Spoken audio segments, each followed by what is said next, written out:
음, 여러분 혹시 그런 생각해 보신 적 있으세요?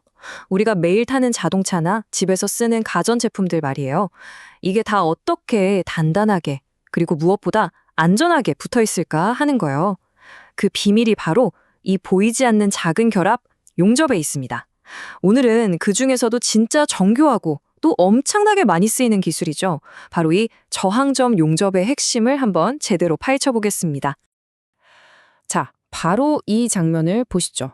이게 뭐냐면 두 장의 금속판이 전극 사이에서 강력한 압력과 엄청난 전류로 말 그대로 하나가 되는 그 찰나의 순간이에요. 이야, 바로 이게 오늘 우리가 제대로 한번 뜯어볼 저항점 용접의 핵심 메커니즘입니다. 아니, 근데 진짜 신기하지 않아요? 어떻게 이렇게 작지만 강력한 결합이 그것도 하루에 수백만 개씩이나 거의 완벽하게 만들어질 수 있는 걸까요? 도대체 어떤 원리일까요? 자, 그 핵심 원리 지금부터 한번 들어가 보시죠. 자, 우선 기본 개념부터 확실하게 잡고 가죠. 저항점 용접이라는 게 뭐냐면요. 말 그대로 금속 판들을 꽉 누른 상태에서요. 아주 잠깐 동안 엄청나게 큰 전류를 팍 하고 흘려보내는 거예요. 그러면 신기하게도 금속 자체가 스르륵 녹아서 너깃이라고 부르는 작은 쇳물 덩어리가 생기거든요. 이게 다시 굳으면서 두 판이 그냥 하나로 딱 붙어버리는 그런 원리입니다. 여기서 진짜 재밌는 점이 뭐냐면 우리가 흔히 생각하는 용접처럼 외부에서 불꽃을 쏴서 녹이는 게 아니라는 거예요. 이 그림을 보시면 바로 이해가 되실 텐데 열이 바로 금속판 그 자체, 그 내부에서 만들어집니다. 전류가 금속의 저항을 뚫고 지나가면서 발생하는 열, 바로 줄열을 이용하는 거죠. 이건 뭐 거의 접합의 예술이라고 할 수 있습니다. 자, 그럼 이 완벽한 용접을 위한 황금 레시피는 과연 뭘까요? 비결은 바로 이 세 가지 핵심 요소를 어떻게 최적을 주업하느냐에 달려 있습니다. 이 모든 걸 지배하는 마스터 공식이 바로 이겁니다. 줄의 법칙. Q는 I제곱 RT. 뭐 복잡해 보이지만 간단해요. 발생하는 열량 Q는요, 전류의 제곱, 그리고 저항과 시간을 곱한 값이라는 거죠. 결국 이 세 가지를 어떻게 컨트롤하느냐, 여기에 모든 게 달려 있다고 보시면 됩니다. 자, 첫 번째 재료, 바로 용접 전류입니다. 방금 공식에서 보셨죠? 다른 건 다 그냥 곱하는데 전류만 유독 제곱이 붙어 있어요. 이게 무슨 뜻이냐면 전류를 딱 2배만 올려도 열은 4배로 뻥튀기가 된다는 거예요. 어마어마하죠?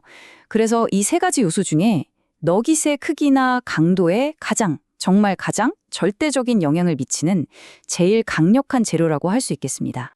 이 두 사진을 보면 그 중요성이 확 와닿으실 거예요. 왼쪽처럼 전류가 너무 약하면 너깃이 뭐 생기다 만 것처럼 작죠? 이걸 냉간 용접이라고 하는데 당연히 약할 수밖에 없고요. 반대로 너무 세게 주면 오른쪽처럼 녹은 쇳물이 사방으로 막 터져나와요. 이게 바로 스패터 현상인데 이것도 당연히 품질을 떨어뜨립니다. 정말 아슬아슬하게 그 중간을 찾아야 하는, 뭐랄까, 외줄타기 같은 거죠. 자, 두 번째 요소는 시간입니다. 전류를 얼마나 길게 흘려줄 거냐 이거죠. 근데 여기서 중요한 게 있어요. 그럼 길게 하면 할수록 튼튼해지는 거 아니야? 싶으시겠지만 절대 아닙니다. 길다고 무조건 좋은 게 아니에요. 이 그림을 한번 같이 보시죠. 처음에는 그러니까 왼쪽을 보시면 시간을 늘릴수록 녹잇이 쭉쭉 자라면서 강도가 좋아져요. 이상적이죠? 하지만 어느 순간 이 최적점을 딱 지나고 나면 오른쪽처럼 녹잇은 더 이상 안 커져요. 대신에 열이 주변으로 쓸데없이 퍼져나가서 엉뚱한 데를 변형시키거나 아니면 꾹 누른 자국, 이 아픈만 깊게 남기는 거죠. 완전 비효율적인 상황이 되는 겁니다. 자, 이제 마지막 세 번째 요소, 바로 누르는 힘, 가압력입니다. 이 힘이 왜 중요하냐면 아까 그 공식에 있던 저항, R값을 컨트롤하는 핵심 키거든요.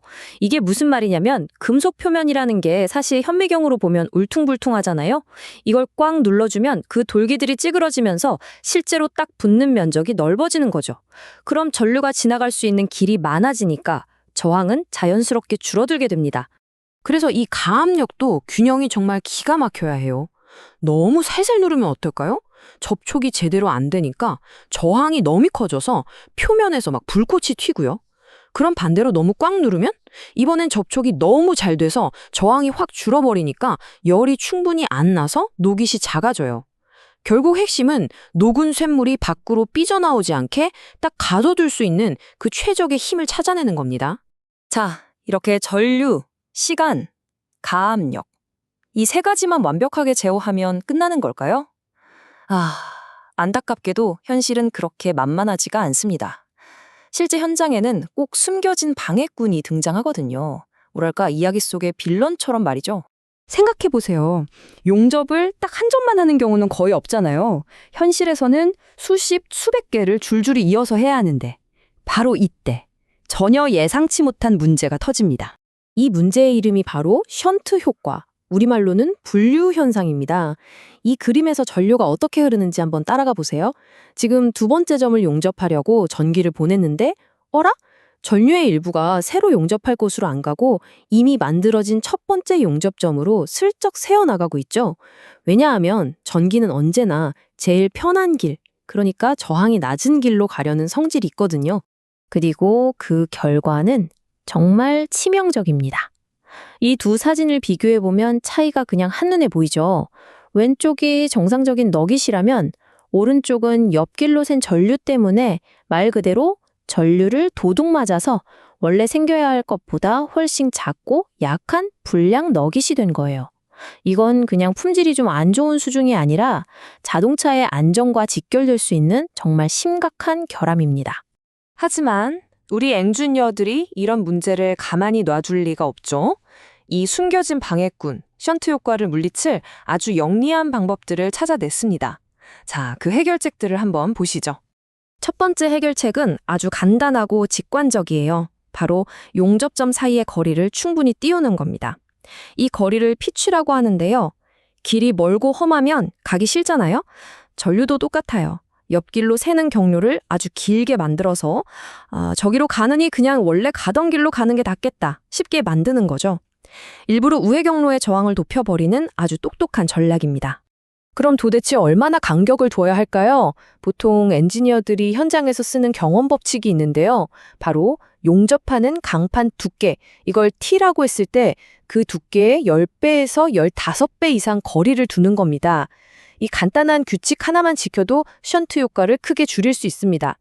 근데 만약에 설계상 도저히 그만큼 거리를 띄울 수가 없다면 어떡할까요? 그때는 더 적극적인 방법을 씁니다. 이 그래프를 한번 보세요. X축, 그러니까 용접을 한 번, 두 번, 세 번 할수록 Y축의 전류값이 계단처럼 점점 올라가죠. 이게 바로 단계별 전류 제어라는 기술인데요. 어차피 전류가 좀 셀 테니 새는 만큼 미리 더 쏴주자 하고 손실될 양을 예측해서 전류를 보상해주는 아주 스마트한 방법입니다. 자, 이제 흩어져 있던 조각들을 하나로 모아볼 시간입니다.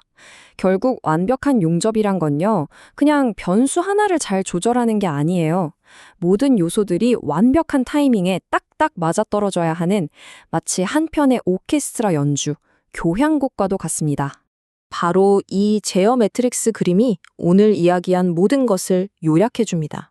보세요. 완벽한 용접 품질이라는 건 결국 전류, 시간, 가압력이라는 이 세 개의 톱니바퀴가 서로 완벽하게 맞물려서 돌아갈 때 만들어지는 겁니다. 어느 하나만 삐끗해도 전체가 무너지는 거죠. 그리고 여기에 아까 그 빌런이었던 션트 효과라는 변수까지 예측하고 대응하는 기술이 더해질 때 비로소 우리는 어떤 상황에서도 믿을 수 있는 절대적인 용접 품질을 얻게 되는 겁니다. 오늘 우리가 함께 살펴본 이 저항점 용접처럼 말이죠. 우리 눈에는 잘 보이지 않지만 이렇게 정교한 물리 법칙의 균형 위에서 우리 세상을, 우리의 안전을 지탱하고 있는 또 다른 기술들은 무엇이 있을까요? 한번 주위를 둘러보세요. 어쩌면 그 놀라운 해답이 바로 여러분 곁에 있을지도 모릅니다.